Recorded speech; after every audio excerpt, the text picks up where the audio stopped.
자, 우리 105회 전산세무 2급이고요. 작년 마지막 시험이에요. 작년 마지막 시험이고 가장 최근 기출문제에 해당하고요. 문제 난이도는 제가 볼 때는 중급 정도 되지 않았나 라고 생각이 됩니다. 그러니까 보통 정도 수준이었다라고 생각을 하시면 될 것 같고요. 자, 이론 문제에서부터 하나씩 풀어나가 볼게요. 천천히 풀어드릴 테니까 다 체크를 다 하면서 문제들을 다 풀어드릴게요. 자, 1번 보시면 다음은 회계정보의 질적 특성. 질적 특성 하면 우리는 무조건 뭐뭐뭐? 목적적 합성하고 신뢰성하고 맞죠? 그래서 목적적 합성 안에 예측가치, 피드백가치, 적시성 이런 것들이 있더라. 이해가 됐나요? 네, 그 정도만 일단 이해를 하시고 문제를 보시면 회계정보가 정보 이용자의 의사결정 목적과 관련 있어야 한다는 것으로서 뭐와 관련이 있다고요? 목적과 관련이 있다고 그랬으니까 그냥 정답은 2번인 것 같네요. 맞죠? 네, 회계정보를 이용하지 않고 의사결정하는 경우와 회계정보를 이용하여 의사결정하는 경우를 비교했을 때 의사결정의 내용의 차이가 발생해야 한다는 특성이다. 그러니까 얘는 목적에 맞게끔 설정할 거다. 라고 보시면 되니까 2번이 정답이 되겠죠. 이해되셨나요? 자, 그 다음에 문제 2번은 자, 다음 자료는 주식회사 아주상사의 2022년 기말재고자산 내역이다. 재고자산 감모 손실이 2022년 매출 총이익에 미치는 영향을 바르게 설명한 것은 이렇게 됐거든요. 자, 그런데 우리가 이번 문제를 풀으시려면 기본적으로 제가 재고자산을 어떻게 설명드렸냐면 일단 우리는 매출액이라는 게 있고 매출액에서 마이너스 매출 원가를 빼주시면 매출 총이익이 나오죠. 매출 총이익이 나오고 그리고 우리는 여기서 매출 원가를 계산을 하려면 T자를 다시 그려서 기초에 매입을 더하고 기말을 빼주시면 되죠. 맞나요?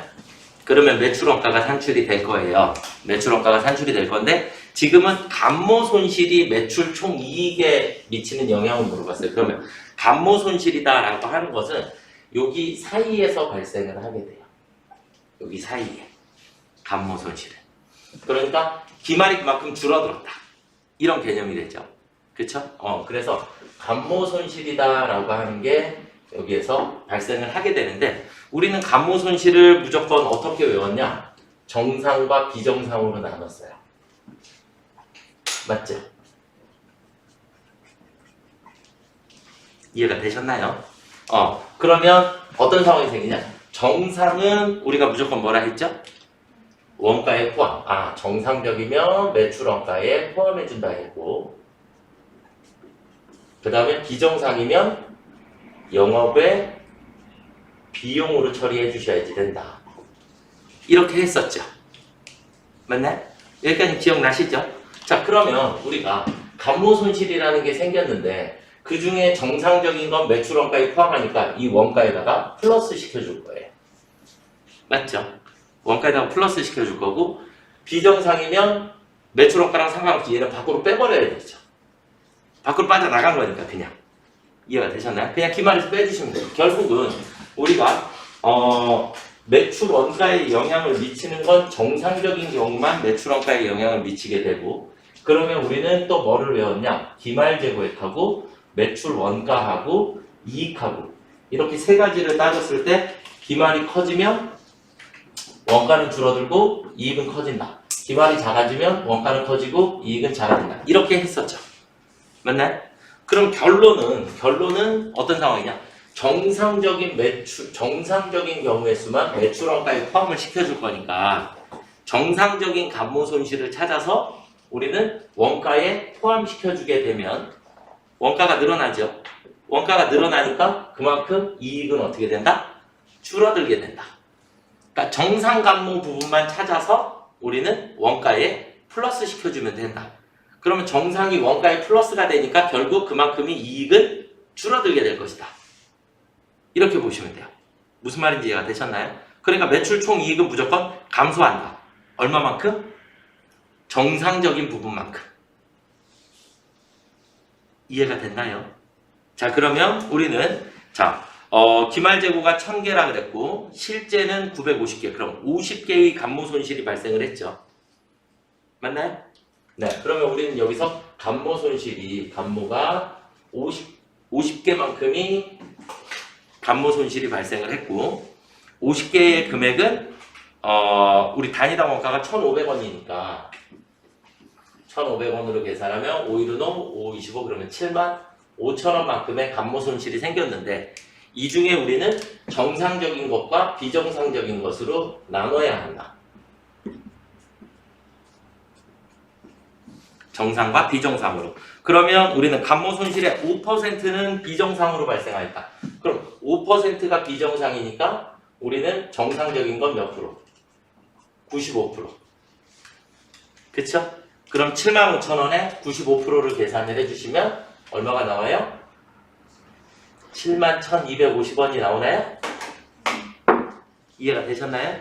그러니까 71,250원만큼이 매출원가에 플러스 될 거다. 매출원가에 플러스가 되니까 그만큼의 이익이 줄어들게 된다. 정답은 1번이 되는 거죠. 그냥. 무슨 말인지 이해가 되셨나요? 그러니까 지금은 제가 원론적으로 처음부터 끝까지를 다 풀어드렸고 지금 문제만 그냥 읽고 만약에 판단을 한다라고 하면 감모 손실이라는 게 발생을 했고 매출 총 이익에 미치는 영향을 그랬으니까 문제상에서는 감모 손실이고 얘가 매출 총 이익에 얼마만큼의 영향을 미칠 거냐라고 하면 무조건 뭐만큼? 정상 감모만큼 매출 총 이익이 줄어들게 될 것이다. 이렇게가 그냥 정리예요. 무슨 말인지 이해가 되셨나요? 아시겠죠? 정상적인 부분만 원가에 플러스 시켜줄 거니까. 자, 그래서 정답은 1번이 되겠고요. 자, 그 다음 문제로 넘어가 보도록 하겠습니다. 자, 그 다음 문제는 다음 중 유형자산에 대한 설명으로 틀린 것은 그랬어요. 유형자산은 재화 생산, 용역의 제공, 타인에 대한 임대 또는 자체적으로 사용할 목적으로 보유하고 있는 물리적 형체가 있는 자산을 말한다. 1년을 초과하여 사용할 것이 예상되는 자산이다. 정부 보조 등에 의해 유형자산을 무상 또는 공정가치보다 낮은 단가로 취득한 경우 유형자산의 취득원가는 공정가치로 측정을 하도록 돼 있어요. 이거는 알아두셔야지 되는 거고 그 다음 정답은 그러면 4번이 되겠네요. 맞나요? 네, 정답은 4번인데 자, 우리가 4번 문제는 교환에 대한 문제가 나왔고 교환은 우리가 어제도 정리를 했지만 동종자산 간의 교환이 있고 이종자산 간의 교환이 있었죠. 맞나요? 동종자산과 이종자산 이렇게 나눠지는데 동종자산은 제공한 자산의 무슨 가? 장부가가 취득원가가 되고 그 다음에 이종자산은 제공한 자산의 공정가치가 취득원가가 되더라. 맞죠? 그래서 보니까 다른 종류의 자산과의 교환으로 취득한 유형자산의 취득원가는 교환을 위하여 제공한 자산의 장부가가 아니라 공정가치. 앞에서 다른 종류의 자산이라 했으니까 다른 종류의 자산은 이종자산에 해당하는 거고 이종자산은 공정가치가 취득원가가 되니까. 무슨 말인지 이해가 되셨습니까? 네, 그래서 정답은 4번이 되겠고요. 자, 그 다음 문제 4번. 다음 중 재화의 판매로 인한 수익 인식의 조건에 대한 설명으로 옳지 않은 것은 수익 금액을 신뢰성 있게 측정할 수 있어야 되고 경제적 효익의 유입 가능성이 매우 높아야 하고 돈이 들어와야 되는 거니까. 맞죠? 재화의 소유에 따른 유의적인 위험과 보상이 판매자에게 있어야 한다? 구매자에게 넘어가야죠. 맞나요? 네. 자, 우리가 우리 고딩들이 맨날 물어보죠. 선생님, 유의적이라는 게 무슨 말이에요? 유의적 무슨 말이에요? 유의적 있다, 있을 유고 의는 의미가 있다. 의미가 있다라는 얘기예요. 그러니까 의미가 있는 위험과 보상이 판매자에게 있다? 판매자에게 있으면 이건 아직 안 파는 거잖아요. 그쵸? 이게 구매자에게로 넘어가야지만 판매가 된 거죠. 이해가 되셨습니까요? 네. 그래서 정답은 3번이 되겠고요. 거래와 관련하여 발생하였거나 발생할 원가를 신뢰성 있게 측정할 수 있다. 네, 얼마짜리다. 얼마짜리를 얼마에 팔았다. 이렇게 개념이 잡혀야 되니까. 그래서 정답은 3번이 되겠습니다. 이해되시죠? 자, 그 다음 문제 5번으로 넘어가 볼게요. 문제 5번도 그냥 공짜예요. 문제 5번은 우리가 여기, 이렇게 정리를 해볼게요. 우리가 우발자산이라는 게 있고 우발자산, 우발부채라는 게 있어요. 우발자산과 우발부채라고 하는 게 있는데 그냥 간단해요. 일단 정답은 무조건 뭐냐? 우발자산, 우발부채 모두 다 현재는 자산도 아니고 부채도 아니란 얘기예요. 이해가 되셨죠? 장래의 우발적인 사건으로 인하여 자산으로 바뀔 수 있는 거, 장래의 우발적인 사건으로 인하여 부채로 바뀔 수 있는 거, 그 바뀔 수 있는 것을 우발자산, 우발부채라고 얘기를 하는 거예요. 그러니까 현재 확정됐다 안 됐다? 현재는 미확정이다. 이해가 되셨나요? 그러니까 미확정이니까 재무제표에 기록하면 된다 안 된다? 재무제표에 기록하면 안 된다. 이해가 되셨나요? 그런데 재무제표에 일단 기본 재무상태표에는 기록하면 안 된다라는 개념인 거고, 그런데 얘네들에 대한 위험성이 크다. 예를 들어서 자산이 될 확률이 너무 크다. 부채가 될 확률이 너무 크다. 이해되셨나요? 확률이 크게 되면 그때는 가능성이 높아지면 그때는 주석으로 기재하도록 돼 있어요. 주석에다가. 무슨 말인지 이해가 되시나요? 왜? 알려야 하니까. 그러니까 우발자산의 대표적인 거는 원래 우리가 그냥 회계상으로 얘기를 할 때는 소송의 승소 가능성이 높을 때, 거래 상대방하고 소송 중인데 그 소송의 승소 가능성이 높을 때를 우리가 우발자산이다라고 표현을 해요. 이해가 되셨나요? 근데 제가 학생들한테 설명해 줄 때 뭐라 했냐면 로또 샀을 때 로또가 우발자산이지. 당첨이 될 거다라는 꿈을 꾸고 있으니까. 무슨 말인지 되셨나요? 로또 20억 될 거야. 재무제표에다 기록하면 된다 안 된다? 안 된다. 이런 개념이세요. 그냥. 이해가 되셨죠? 그 다음에 우발부채의 대표적인 건 소송에 패할 가능성이 높을 때, 그 다음에 또 대표적인 게 보증 섰을 때, 채무보증을 섰을 때. 이해가 되셨습니까요? 보증을 섰는데 상대방이 돈을 안 갚으면 내가 대신 갚아야 하니까. 그렇죠? 그런 걸 이제 우리가 우발부채다라고 얘기를 하는 거예요. 어찌되었든 우발부채는 재무제표에 기록한다 안 한다? 안 한다. 위험부담이 크면 우리는 주석으로 기재한다. 아시겠죠? 근데 우발부채랑 같이 나오는 게 충당부채예요. 충당부채. 그런데 우리 충당부채는 재무제표에 기록하죠. 우리가 알고 있는 게 퇴직급여 충당부채. 이해가 되셨나요? 그래서 충당부채다라고 하는 거의 개념은 여러분들이 그냥 머릿속에다가 얘는 현재도 의무가 존재한다. 이렇게 보시면 돼요. 우발부채는 현재는 의무가 존재하지 않아. 사건이 생겨야 의무가 발생을 하니까.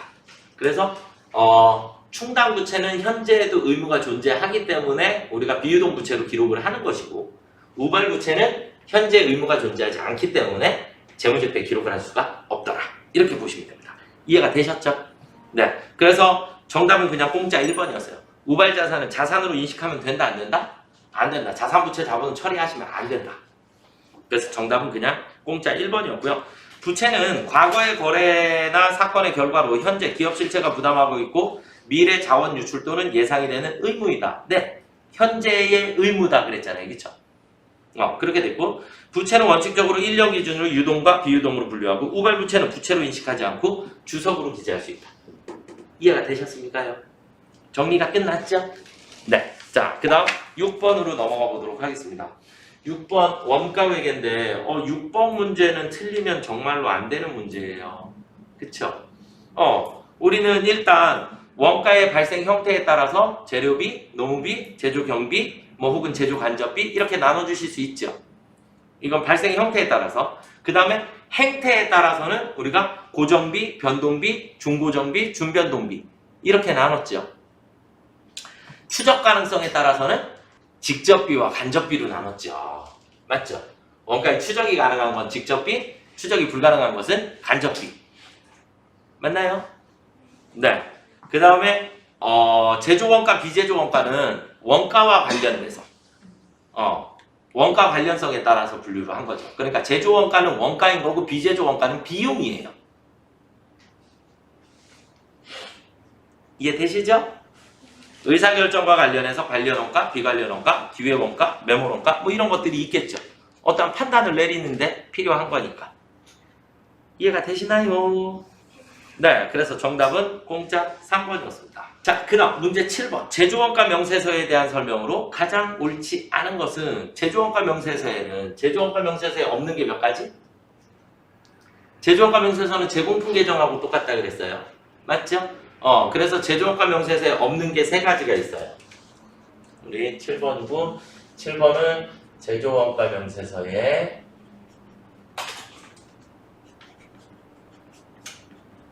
제조원가 명세서에 없는 거 3가지.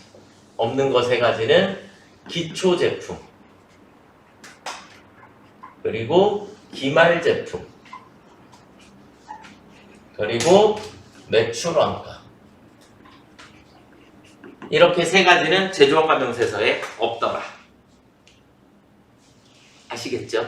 자, 단기 제품 제조원가는 손익계산서상 제품 매출 원가 계산에 직접적인 영향을 미친다. 맞나요? 무슨 말인지 잘 모르겠다? 큰일 났다. 자, 우리가 전산회계 1급에서 기초정보관리 했었나요? 기초정보관리에 전기분 재무제표, 전기분, 그래서 우리가 전기분 원가명세서에서 금액이 나오면 얘가 손익계산서로 들어가고 손익계산서에 당기순이익이 나오면 이익잉여금 처분계산서로 들어가고 했었죠. 그쵸? 우리 그걸 다시 한번 해볼까요? 자, 그러면 우리는 원가명세서가 있고 그 다음에 손익계산서가 나와야 하고 그 다음 잉여금 처분계산서가 나와야 하고 그 다음 재무상태표가 있는데 원가명세서에서는 우리가 제일 마지막에 단기제품 제조원가가 나와요.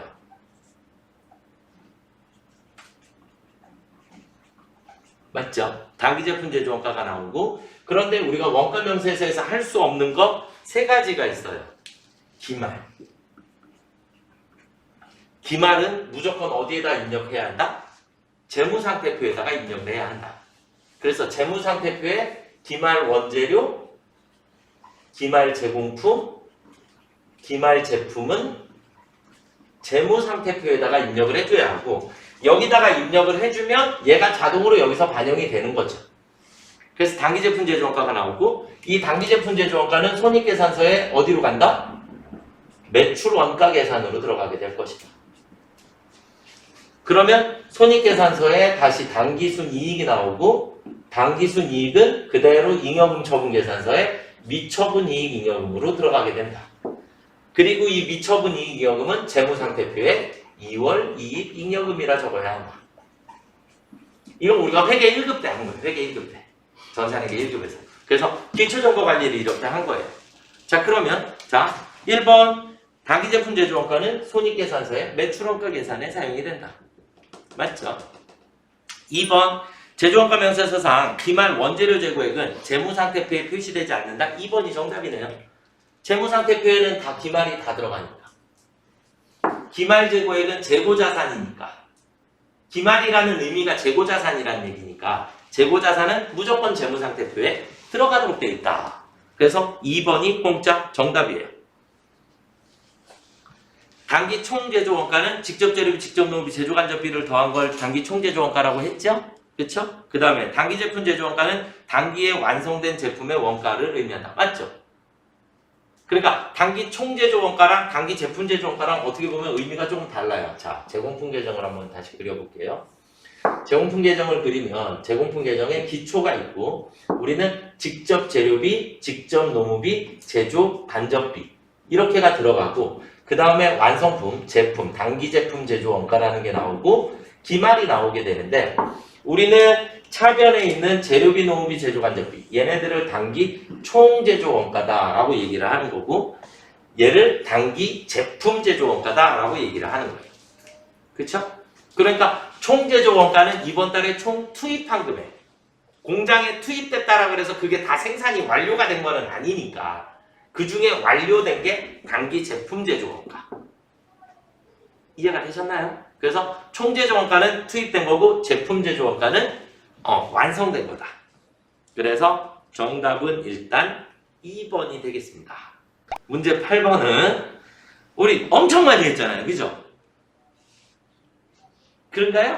네. 자, 부분별 원가 계산이라고 했고 직접 배분법이라고 했어요. 직접 배분법. 자, 그래서 우리는 설비 부분하고 그 다음에 전력 부분하고 그리고 조립 부분, 절단 부분 이렇게 있어요. 설비 부분은 자기 부분 발생액이 80만 원이고 전력 부분은 40만 원이고 그 다음에 조립 부분은 60만 원이 있었고 그 다음에 절단 부분은 50만 원이 있었어요. 금액을 위에다가 지금 먼저 써놓은 거예요. 그렇죠? 그럼 우리는 무슨 얘기예요? 설비 부분을 둘로 보내줘라. 그쵸? 그리고 절단 부분을 전력 부분을 둘로 보내줘라. 직접 배분법이니까. 우리끼리는 주고받고 한다 안 한다? 주고받고 안 한다. 우리끼리는 주고받고 안 한다. 무조건 얘네들한테만 나눠줘라. 그러면 우리는 설비 부분부터 먼저 나눠줘 볼까요? 자, 설비 부분은 우리가 80만 원이 있는데 앞에 있는 건 의미가 없어. 100시간은 의미가 없고 600시간하고 200시간이 있죠. 맞나요? 그러면 80만 원을 6대 2로 나눠주시면 되겠죠? 맞습니까요? 네, 그럼 6대 2로 나눠주니까 그냥 60만 원 대 20만 원으로 나눠주면 되겠네. 맞죠? 이거 무조건 각합제 하는 거라 했죠? 어떻게 했어요? 각합제 식은. 자, 조립 부문으로 가야 될 거. 나는 600 곱하기 둘한테 나눠줘야 되니까 우리는 800분의 나눠줄 값은 80만 원. 이렇게 계산했죠? 각합제로. 맞죠? 그 다음 두 번째는 600이 아니라 이제 200으로 바꿔주시면 두 번째 게 나오는 거죠. 자, 그 다음에 전력 부문. 전력 부문은 40만 원이고 40만 원을 500대 500으로 나눠주시면 되나요? 500kW, 500kW잖아요. 그럼 절반으로 나눠주면 되니까 20만 원, 20만 원 나눠주시면 될까요? 맞죠? 40만 원을 5대 5로 나눠주는 거니까 앞에는 안 준다고 했으니까. 이해가 되셨죠? 자, 그러면 우리는 조립 부문의 총원가를 물어봤으니까 조립 부문의 총원가. 조립 부문의 총원가는 조립 부문은 나 원래 60만 원이 있었고 60만 원이 왔고 20만 원이 왔으니까 140만 원이 왔겠네요. 그런가요? 네, 3번이 정답이 되겠죠. 우리가 무조건 이렇게 했어요. 실제 예정 배부율 곱하기 실제 연간 총 예상액을 예상 시간으로 나누어 주면 되고 예정이 크면 과대 배부되었다. 실제가 크면 과소 배부되었다. 우리 이렇게 했어요. 그냥. 그쵸? 맞죠? 네. 그냥 그대로 숫자만 갖다 넣어주시기만 하면 돼요. 자, 연도초 제조간접비 예상 금액은 100만 원이고 예상 시간은 2만 시간이에요. 그럼 예상 금액은 100만 원이고 예상 시간은 2만 시간이래요. 그러면 예정 배부율은 50원. 이렇게 나오겠죠? 그렇죠? 자, 그 다음에 실제 노무 시간은 몇 시간? 13,000시간. 13,000시간. 그리고 실제 발생액은 80만 원이 발생을 했대요. 그쵸? 그러면 우리는 5일은호 535 그러면 65만 원이 나올까요? 맞나요? 그러면 실제가 더 크네요. 맞죠? 실제가 더 커요. 얼마가? 15만 원이. 빙고. 그러면 15만 원이 과소배부되었다.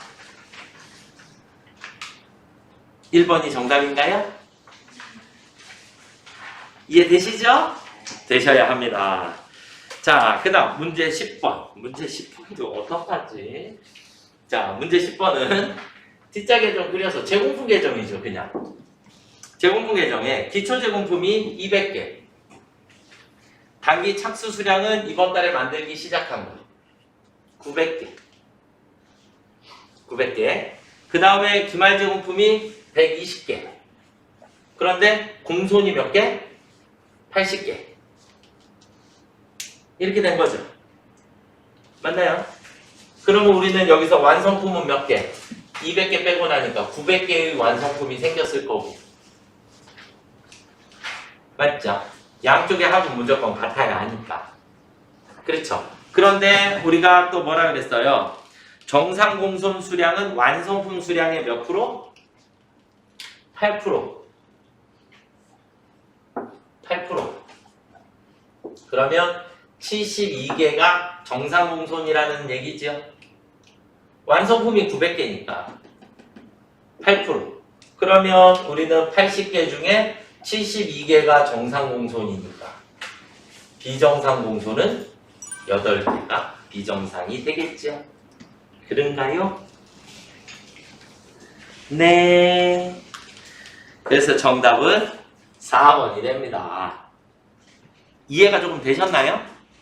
자, 그 다음은 문제 11번으로 넘어가 보도록 하겠습니다. 부가세법이고 간이가세자에 대한 설명으로 틀린 것은 그랬어요. 법인은 간이가세자가 될 수 없습니다. 아시겠죠? 개인만 가능하고요. 간이가세자 의제매입세 공제받을 수 없습니다. 아시겠죠? 네. 대손세 공제도 받을 수 없어요. 네. 간이가세자는 공급 대가를 과세표준으로 하고요. 부가세를 포함한 전체 판매액을 과세표준으로 하고 있고, 영세율 적용받을 수 있고요. 대신에 환급은 없어요. 이해가 되셨나요? 그래서 정답은 2번이 되겠습니다. 간이가세자는 의제매입세 공제를 받을 수 없다. 이해가 되셨나요? 자, 12번으로 넘어가 보겠습니다. 12번은 다음 중 부가세법상 재화 및 용역의 공급 시기에 대한 설명으로 옳지 않은 것은 장기 할부 판매는 장기는 무조건 대가의 각 부문을 받기로 한대. 맞죠? 네. 그 다음에 직수출은 무조건 무슨 일? 수출은 선적일 기준환율로 계산한다. 그랬죠? 맞나요? 네. 선적일 기준환율로 계산하시면 되겠고, 그 다음에 무인판매기는 현금을 꺼낼 때가 매출이라 그랬죠. 재화가 인도되는 때면 자판기 옆에 서서 기다려야 돼, 계속. 그쵸? 맞잖아. 그죠?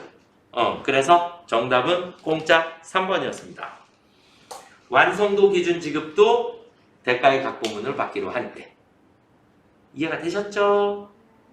자, 그 다음에 13번은 조금 중요하다라고 제가 설명을 드렸었고, 13번은 면세 대상 재화 또는 용역에 해당하지 않는 것은 그랬는데, 우리가 면세에서 뭐를 배웠냐면,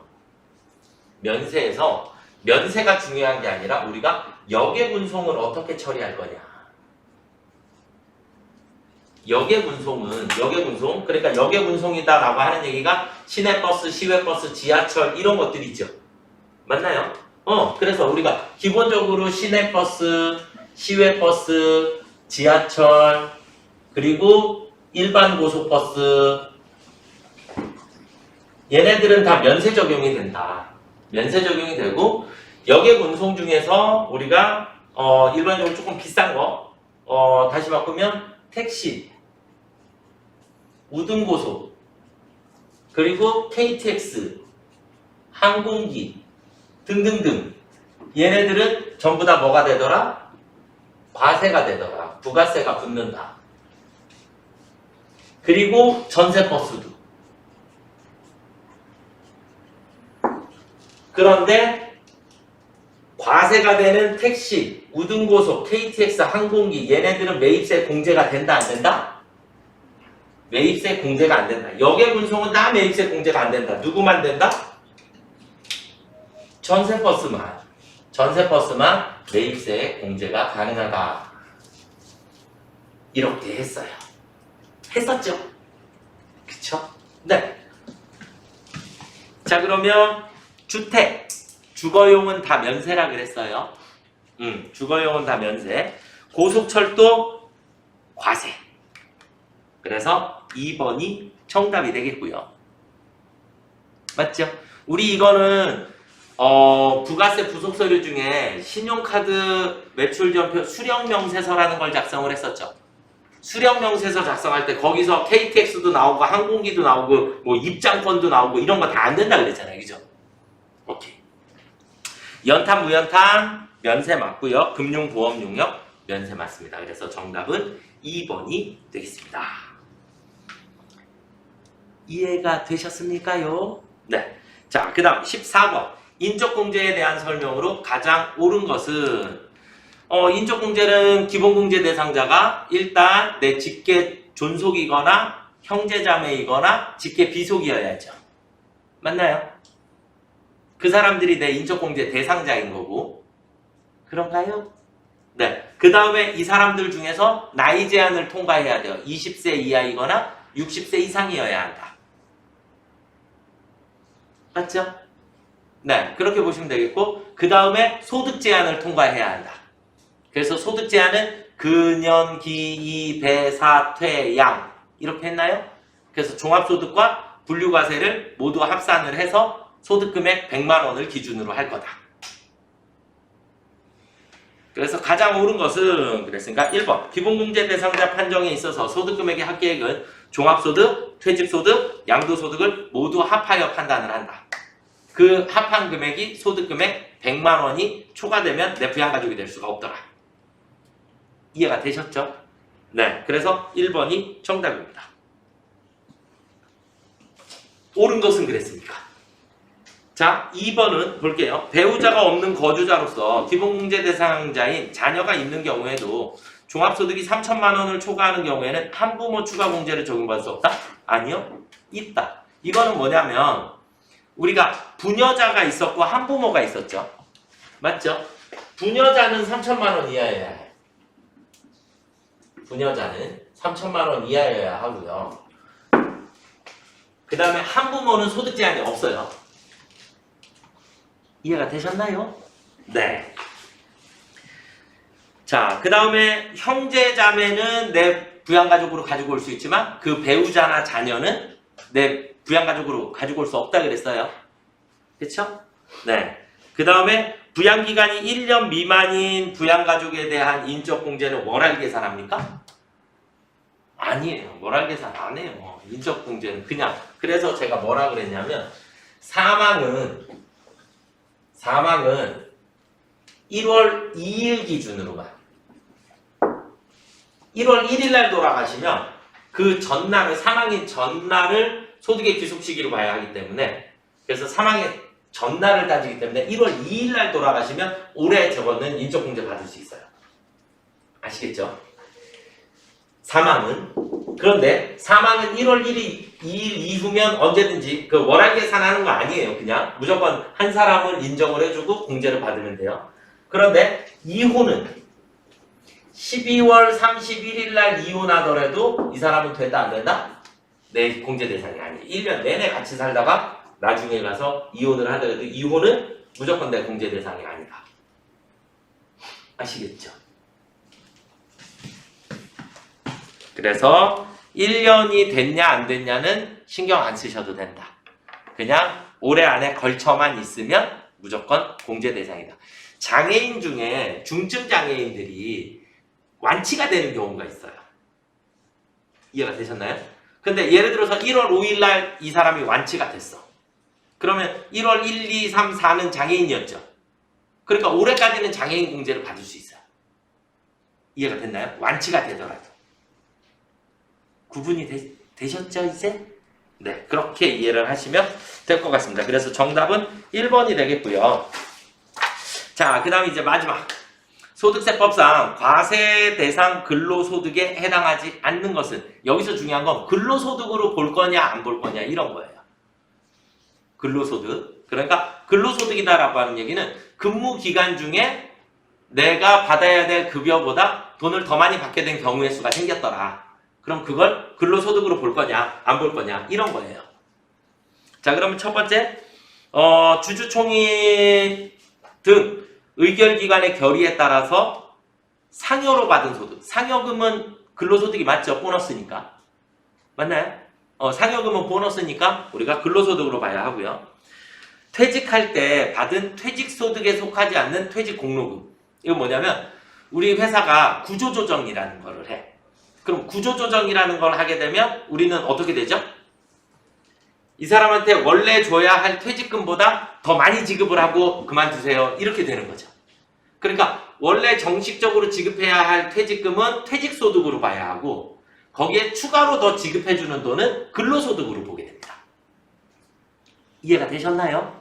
네, 그렇게 보시면 되겠고, 자, 그 다음에 사업주가 모든 종업원에게 지급하는 하계휴가, 모든 종업원에게 하계휴가비 돈으로 줬으니까 근로소득으로 봐야 되겠죠. 맞죠? 네, 그럼 정답은 4번입니다. 임원이 아닌 종업원이 중소기업에서 주택 구입에 소요되는 자금을 저리 또는 무상으로 받음으로써 얻는 이익. 이거는 근로소득으로 보지 않아요. 실질적으로 돈이 생긴 게 아니니까. 그런데 임원은 소득으로 보게 됩니다. 그러니까 우리가 뭐냐면 회사에서 자금을 빌려줘. 야, 이제 예를 들어서 제가 직원인데 사장님 저희 아들 이번에 대학 가는데 제가 돈이 없어서 학자금 대출을 조금 해주실 수 있나요? 이해가 되셨죠?